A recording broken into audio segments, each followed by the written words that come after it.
যে আমাদের বাচ্চাদেরকে ওদের লক্ষ্যটাকে স্থির করাবেন, ওদের জীবনের লক্ষ্যটাকে। 1 নাম্বার, ওদের জীবনের লক্ষ্য হবে জান্নাত। এবং আমাদের বরেণ্য যে মানে সিংহ পুরুষরা আছেন উম্মার, ওদেরকে চিনাই দিবেন, ওদের মতো ওদেরকে হতে বলবেন। তোমাকে হামজার মতো হতে হবে, তোমাকে খালিদের মতো হতে হবে, তোমাকে ওমর ইবনে খাত্তাবের মতো হতে হবে, তোমাকে আলী ইবনে আবি তালেবের মতো হতে হবে, তোমাকে মারিয়াম আলাইহিস সালামের মতো হতে হবে, তোমাকে আয়েশার মতো হতে হবে। এই চেতনাগুলো ছোটবেলা থেকে ওর মধ্যে ইনস্টল করেন। ও সামনে একটা রোল মডেল দেখবে যে আমাকে এরকম হতে হবে। এইসব ক্যাটরিনা সব ফেলান, এগুলা টরিমনি সব ফেলান, এগুলা বাদ দেন। যা চলতেছে যে সাকিব টাকিব সব বন্ধ করেন, এসবে কোনো ফিউচার নাই। এসব ফিউচার হয়তো দুনিয়াতে কিছু দিতে পারে, কিন্তু পরকালে আল্লাহ পাকের আযাব গজব থেকে বাঁচার কোনো অপশন নাই। 2 নাম্বার, সন্তানকে নিজের মনে করবেন না। সন্তানকে মনে করবেন এটা আল্লাহর আমানত আপনার কাছে। এই আমার ছেলে, এটা আমার ছেলে না, এই ছেলেটা আল্লাহ পাক আমাকে দিয়েছেন। বিশ্বাস করেন, আমরা তো ওকে নেওয়ার জন্য চেষ্টাও করি নাই। এমন হয়নি আপনাদের সময়? সন্তান না চেষ্টা করতো সন্তান আসে নাই? কোন ক্ষেত্রে এমন হয়েছে সন্তান নষ্ট করার মানুষ চেষ্টা করছে, তাও সন্তান আল্লাহ দিয়েছেন। সন্তান আমার না, সন্তান আল্লাহর দেওয়া, আমার কাছে আমানত। একে যদি আমি সুসন্তান রূপে মানুষ না করি, আগামী দিনে ওমর না বানাই, তাহলে আল্লাহ আমাকে ধরবেন। That's all. 1 নাম্বার, সন্তানকে ওর গন্তব্য চেনাবেন, ওকে আমাদের সিংহ পুরুষদেরকে পরিচয় করাই দিবেন, ওর মতো তাদের মতো হতে বলবেন। এবং সন্তানকে আপনার নিজের মনে করবেন না, সন্তানকে মনে করবেন আল্লাহর দেওয়া জাস্ট একটা আমানত। 3 নাম্বার, সর্বোচ্চ সেরা কারিকুলাম যারা দিচ্ছে ওই রকম প্রতিষ্ঠানে আপনি ওকে পড়াবেন। এরকম প্রতিষ্ঠান যদি সরকার দেয় তাহলে সরকারি প্রতিষ্ঠানে পড়াবেন, আমার কোনো সমস্যা নেই। যদি না দেয় তাহলে বেসরকারি, আর যদি বেসরকারিও না থাকে তাহলে আমরা গড়ে তুলবো ইনশাআল্লাহ তাআলা। 3 নাম্বার হচ্ছে এটা, 3 নাম্বার। 4 নাম্বার, আল্লাহর ওয়াস্তে, এটা আমি প্রথমে বলতে চাইছিলাম, আল্লাহর ওয়াস্তে ডিভাইসের এডিকশন থেকে বাচ্চাদেরকে বাঁচান। ডিভাইসের এডিকশন এত মারাত্মক যে আমি নিজে এখন কোরআনের আয়াত ভুলে যাচ্ছি দিন দিন। এই ডিভাইস আমার হাতে যেটা আছে, এটা একটা পয়জন, এটা একটা হিপনোটাইজ করার যন্ত্র মানুষকে। এই মোবাইলের এডিকশন থেকে বাচ্চাদেরকে বাঁচাবেন আল্লাহর ওয়াস্তে। যদি আপনি বাচ্চাকে হাফেজ বানাতে চান, আলেম বানাতে চান, কারি বানাতে চান, মুহাদ্দিসা বানাতে চান, এটা হাতে থাকলে আপনি পারবেন না। এটাতে এডিক্টেড হয়ে গেলে আপনি কোনোভাবেই বাচ্চাকে মেমোরি ধরে রাখতে পারবেন না। বহু হাফেজে কোরআন ভুলে গেছে দিন দিন এটার কারণে। এটার মধ্যে অ্যাডাল্ট্রি অনেক কিছু আছে, ওরা এগুলো বোঝে, ওরা এগুলো এখন বোঝে, কিন্তু ওরা ছোট নাই এখন। এগুলো একটা কার্টুন দেখতে গিয়ে ওরা 10টা দেখে ফেলবে, আজে বাজে জিনিস দেখে ফেলবে। এটার মানে ব্যবহারটাকে নিয়ন্ত্রণ করেন, ডিভাইস এডিকশনটা বন্ধ করেন। আল্লাহ পাক তৌফিক দান করেন, আমিন। 5 নাম্বার হচ্ছে ম্যানুফ্যাকচার্ড কোনো খাবার বাচ্চাদেরকে খাওয়াবেন না। ফিজিক্যালি ওদেরকে ফিট রাখার চেষ্টা করবেন। ম্যানুফ্যাকচার্ড খাবার মানে একটু আগে দেখলাম যে বাইরের খাবারগুলো এটা খাচ্ছে, চিপস টিপস ইত্যাদি, এগুলা ওর হজম শক্তি নষ্ট করবে, ফিজিক্যাল স্ট্রেংথ নষ্ট করবে, ওর মেমোরি শার্প হতে দিবে না। ওকে ভিতর থেকে ওই যে একটা শব্দ একটু আগে বলেছে এক ভাই, যে ব্রয়লার মুরগি বানাই দিবে, আসলেই তাই বানাই দিবে। আমরা ঢাকা শহরে যখন থাকি, ছেলেপেলেদের 15 বছরের ছেলের ভুঁড়ি দেখলে আমাদের মনে হয় যে কি একটা অবস্থা। ফাস্টফুড, পিৎজা, বার্গার, কফি, এইগুলাই ওদের জীবন। তো এইরকম হইলে এই ছেলেপেলেগুলো না ফিজিক্যালি স্ট্রং থাকতে পারবে না মেন্টালি। আর মনে রাখবেন, কোরআনে আল্লাহর কিতাবের মধ্যে আল্লাহ পাক নেতৃত্ব দেওয়ার 2টা গুণাবলী বলেছেন। কয়টা বলেন? মাত্র 2টা। নেতৃত্ব দেওয়ার জন্য ওই রকম জায়গায় যেতে হলে 2টা গুণাবলী এনশিওর করতে হয়। একটা হচ্ছে ফিজিক্যাল স্ট্রেংথ, একটা হচ্ছে ইলমের স্ট্রেংথ। বাসতাতাম ফিল জিসমি ওয়াল ইলম আও বাসতাতাম ফিল ইলমি ওয়াল জিসম, মানে জ্ঞানে এবং দৈহিক শক্তিতে বলীয়ান হওয়া। ছোটবেলা থেকে খাবারে যদি আপনারা সচেতন না হন, এই বাচ্চারা বড় হয়ে দেখবেন যে 15, 20, 30 বছরেই ভেঙে পড়ে গেছে। আমরা এটা চাই না। বিশুদ্ধ খাবার এবং ম্যানুফ্যাকচার্ড খাবার ত্যাগ করা, বাইরের খাবার বন্ধ, এবং যে রুট লেভেল থেকে ভালো খাবার এনে ওদেরকে খাওয়াবেন। পরিষ্কার পরিচ্ছন্নতাকে সর্বোচ্চ গুরুত্ব দিবেন, নিট অ্যান্ড ক্লিন থাকবে আর কি। আমার সাথে আমার পরিবারের যে মাঝে মাঝে যে একটু মিষ্টি ঝগড়া হয়, আমার একটা জিনিস নিয়ে ঝগড়া হয়, যে বাচ্চারা পরিষ্কার না কেন, ঝকঝকা না কেন, একদম সবসময় ঝকঝকা থাকবে। না হলে এই যে হাত দিয়ে ধরতেছে, পেটে হাত দিয়ে, মুখে হাত দিবে, পেটটা নষ্ট হয়ে যাবে। বাচ্চাদের হাইজেনিক পরিবেশ দিতে হবে, আল্লাহ পাক তৌফিক দান করেন। এটা হলো 5। 6 নাম্বার হচ্ছে নিয়মিত ওদেরকে খেলতে দিবেন। এটা আমি নিজে লিখেছি, কারণ ছোটবেলায় আমরা অনেক খেলাধুলা করেছি। আমি একটু বুঝাই জাস্ট 1 মিনিটে। যত বেশি খেলবে তত সোয়েট হবে, মানে ঘামবে। যত ঘামবে তত ক্লান্ত হবে, যত ক্লান্ত হবে ঘামবে তত কোলেস্টেরল কমে যাবে, ব্লাড সার্কুলেশনটা খুব ভালো হবে। তারপরে যত খেলবে ও টায়ার্ড হবে, তখন ও খাবে বেশি, মানে ভালো জিনিস খাবে বেশি, রুচি বাড়বে। যত ভালো খাবে ঘুম তত ক্লিয়ার হবে, ঘুম যত ক্লিয়ার হবে ওর ব্রেন তত শার্প হবে, ব্রেন যত শার্প হবে ও অল্প সময়ে যা পড়তে পারবে, যা মুখস্থ করতে পারবে, এটা 10 ঘন্টায় আপনি পারবেন না। বিশ্বাস করেন, আমি আমার স্টুডেন্ট লাইফে কোনোদিনও মনে হয় 2 থেকে 3 ঘন্টার বেশি পড়ি নাই, কোনোদিনও না, কোনো পরীক্ষার আগেও না, এসএসসি, এইচএসসি, ইন্টার, মাস্টার্স, কোনো পরীক্ষার আগেও না। আমার তো মনে আছে যে আমি ওই ইন্টারমিডিয়েট পরীক্ষার আগে আমরা ভিডিও গেম খেলতে গেছিলাম মোস্তফা, মনে আছে আপনাদের? মনে নাই অনেকে। ওই যে কাচারি বাজারে, এই যে কাচারি বাজারে আগে এখানে একটা গেমিং জোন ছিল, আপনাদের অনেকে মনে আছে যারা আমার এজের আছেন, মনে নেই আপনাদের? হ্যাঁ ভাই, জানেন তো, বাক্সের মধ্যে থাকতো, হ্যান্ডেল থাকতো। কালকে পরীক্ষা বলছে, পরীক্ষা দূর, কিসের পরীক্ষা? আমার ইংরেজি আগে পড়া আছে, আমার পড়া লাগবে না, এত কনফিডেন্স, বিকজ 1 ঘন্টা পড়ছি, আমার হয়ে গেছে। তো এই হলো অবস্থা, মানে বাচ্চাকে খেলতে দিতে হবে, খেলতে দিলে ওর ব্রেন ডেভেলপমেন্টে অনেক কাজে দিবে, ক্ষুধা বাড়বে, ঘুম ভালো হবে, ইনশাআল্লাহ তাআলা ওরা পড়া দ্রুত মনে রাখতে পারবে ইনশাআল্লাহ তাআলা। 7 নাম্বার হচ্ছে ভাই, এটা আমাদের ভাই বোনদের জন্য, যে পারিবারিক বন্ধনটা ভালো রাখেন। যে পরিবারে হাজব্যান্ড ওয়াইফের বন্ধন ভালো না, ওই পরিবারে ভালো সন্তান গড়ে উঠবে না। ওর অনেক কিন্তু দেখবেন যে মানে মেন্টালি অনেক ডিপ্রেসড হয়ে যাবে। পারিবারিক বন্ডিংটা খুব ইম্পর্টেন্ট। এই জন্য আমরা দোয়া করে আল্লাহ পাক যেন সবার মধ্যে পারিবারিক বন্ডিংটা ভালো রাখেন এবং পারিবারিক কলহ থেকে আল্লাহ পাক আপনাদেরকে হেফাজত করেন, আমিন। আর অ্যাটলিস্ট বাচ্চাদের সামনে এগুলো করবেন না। যদি ঝগড়া হয় বা কথা কাটাকাটি হয়, অ্যাটলিস্ট বাচ্চাদের সামনে করবেন না। এগুলো বাচ্চাদের শিশু মনে অনেক প্রভাব ফেলে। আপনার ওমর রাদিয়াল্লাহু আনহুর ঘটনা জানেন তো? উনি এত কঠোর কেন জানেন? আপনারা যে বলেন উনি কঠোর মানুষ ছিলেন, কেন জানেন? উনার বাবা তাকে ছোটবেলায় কঠিন শাসন করতেন, কঠিন শাসন। ঠিক আমি এরকম একটা পরিবেশে বড় হয়েছি। যারা খুব কঠিন শাসনে বড় হয় তারা হয় দুরকম হবে। এক, হয় তারা নষ্ট হয়ে যাবে, অথবা তারা উম্মাকে নেতৃত্ব দিবে।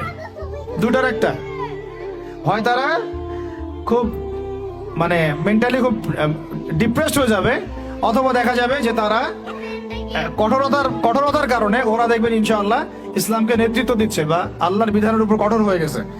তো আপনারা পরিবারের মধ্যে একটা হৃদ্যতার বন্ধন রাখবেন, যাতে করে পারিবারিক বন্ধন ঠিক থাকে। বাচ্চাদের সামনে অ্যাটলিস্ট কোনো রকম কোলাহল বা ঝগড়াঝাটি বা গায়ে হাত তোলা বা যে সমস্যাগুলো আমাদের সমাজে হচ্ছে, এগুলো যেন কখনো না হয়। আল্লাহ পাক যেন আপনাদের পরিবারের বন্ধনটাকে সুন্দর রাখেন, আমিন। আর 8 নাম্বারটা হচ্ছে বাবাদেরকে বলছি আমি, যে বাবাদের উচিত হবে মাদের দায়িত্ব না শুধু সন্তানদেরকে সময় দেয়া, বাবাদেরকে সন্তানদেরকে সময় দিতে হবে। Because brother, you are not a money making machine at all. আপনি মানি মেকিং কোনো মেশিন না। আপনার কাজ শুধু টাকা আর্ন করা না, তো আপনার আমার কাজ হচ্ছে বাচ্চাকে সময় দেয়া। কোরআন আপনি খোলেন, কোরআনের মধ্যে আপনি মা এবং ছেলের কোনো কনভারসেশন পাবেন না। আমার জ্ঞান ক্ষুদ্র, যদি থাকে আমাকে জানায়েন, যে কোনো জায়গায় যদি থাকে, কোনো জায়গায় যদি পান মা এবং ছেলের কনভারসেশন আমাকে জানায়েন। আমি কোথাও কোরআনে মা এবং ছেলের কোনো কনভারসেশন পাই নাই, মা এবং সন্তানের কোনো কনভারসেশন পাই নাই। আমি যদি ভুল হই বা আমার যদি জানা না থাকে, আপনি আমাকে জানাই দিন। আমি সব জায়গায় পাইছি বাবা ছেলে, বাবা ছেলে, বাবা ছেলে, বাবা এবং ছেলের কনভারসেশন। তার মানে কোরআন আমাদেরকে হেদায়েত দিচ্ছে যে বাবাদেরকে সময় দিতে হবে ছেলেদেরকে।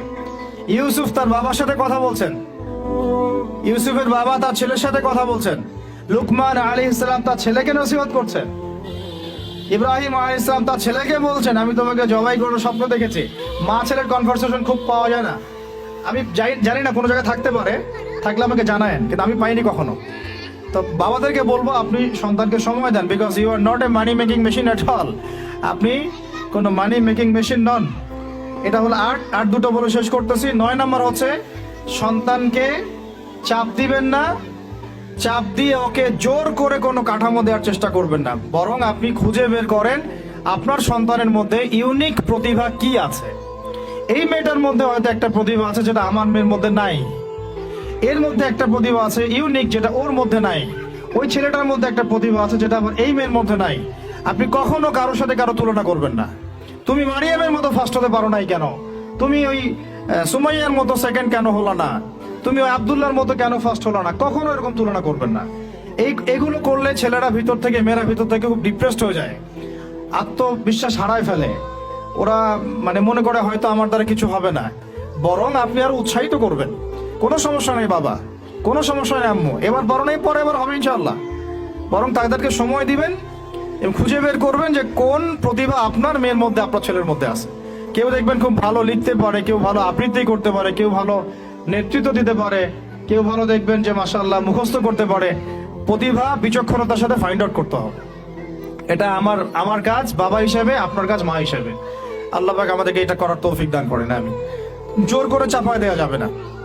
আর একটা নসিহত শেষ, সেটা হলো আমরা তো 5 ওয়াক্ত নামাজ পড়বই, বাচ্চাদেরকে তো ইসলামিক পরিবেশ দিবই। আমাদের তাহাজ্জুদের ওয়াক্তে 2 রাকাত নামাজ পড়াটাকে আপনার উপর ফরজ করে নেন।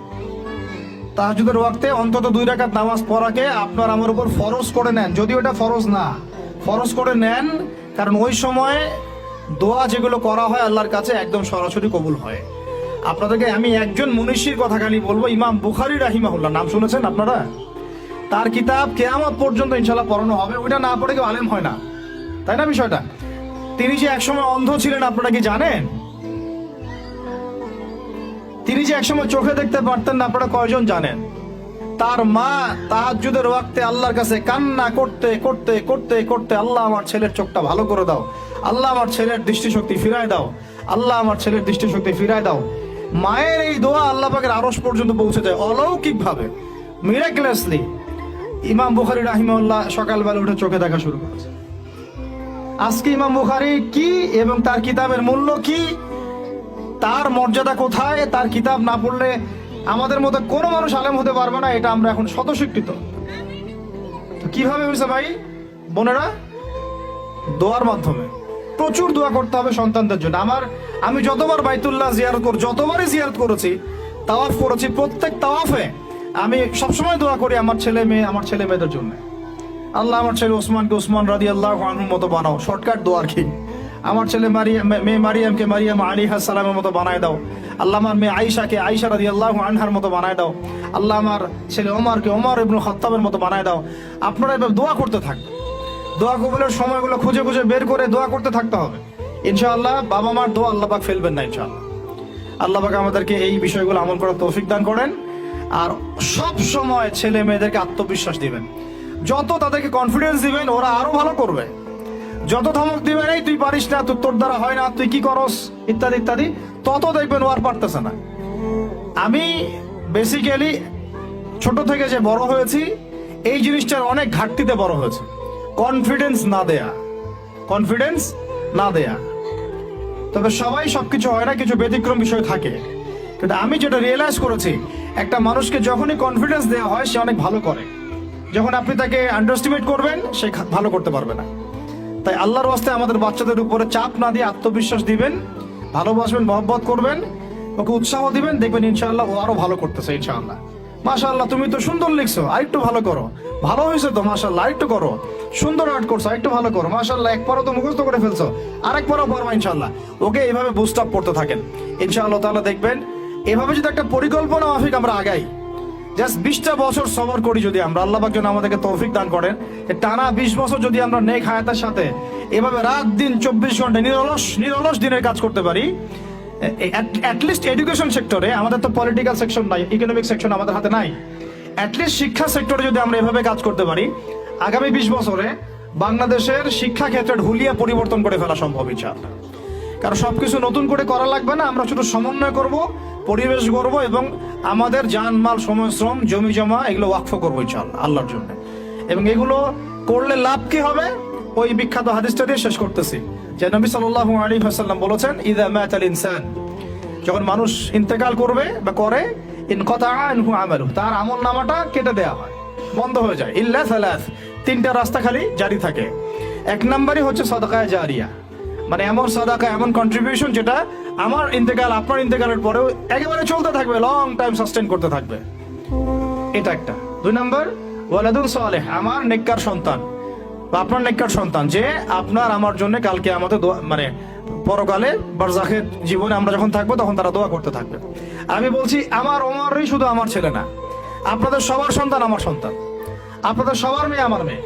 আমি এভাবে কখনো চিন্তা করি না যে এই যে প্রতিষ্ঠানগুলো আমরা করতেছি বা যে প্রজেক্টগুলো আমরা নিচ্ছি হাতে, এগুলো শুধু আমার ছেলের জন্য আমার মেয়ের জন্য, কোশ্চিন কালেও না। এ দেশের প্রত্যেকটা শিশু আমার শিশু, আমার ছেলে আমার মেয়ে।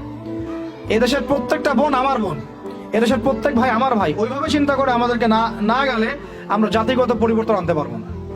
তখন আমরা স্বার্থপর হয়ে যাবো, আমার ছেলে বাঁচলেই হইলো, আমার মেয়ে বাঁচলেই হইলো। তখন হবে কি, আমার ছেলে আদতে বাঁচতে পারবে না, আমার মেয়েও বাঁচতে পারবে না। কারণ ফিতনা যখন সব জায়গায় ছড়ায় পড়বে, আমার ঘরে তো ঢুকবেই, স্বাভাবিক।